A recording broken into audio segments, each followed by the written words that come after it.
Hi, my name's Luke. I'm from ADRENO Melbourne, and I want to talk about choosing a snorkeling set. So a complete snorkeling set is going to be made up of a mask, a snorkel, and fins.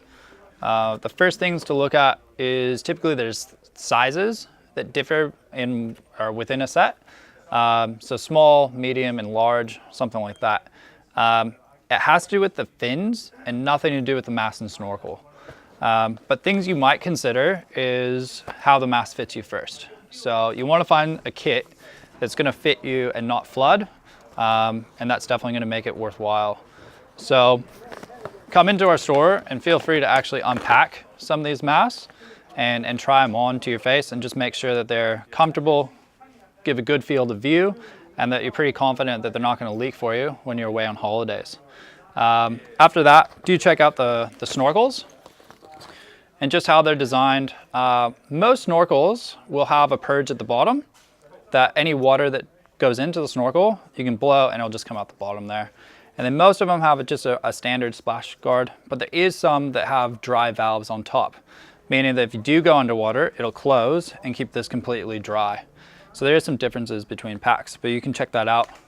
And then the final thing is really pulling out the fins and just making sure that they fit. I find that all brands will advertise what size they are, typically in US or UK sizing on the bottom of the fin. So, and then you can put that on and just make sure that it fits nicely. You will see some fins have adjustable straps, which means you might be able to share them between a couple people, or others will be closed heel, meaning they only fit one shoe size. So there is a difference between kits there. But you can kind of look at a combination of all those things, but number one would be best mask that fits your face. And then number two is trying to fit the foot size to the fin. And then travel size is another factor. So you might be going to some island that you have to take only a couple kilos of luggage on a small airplane. That's what these smaller kits are oriented for.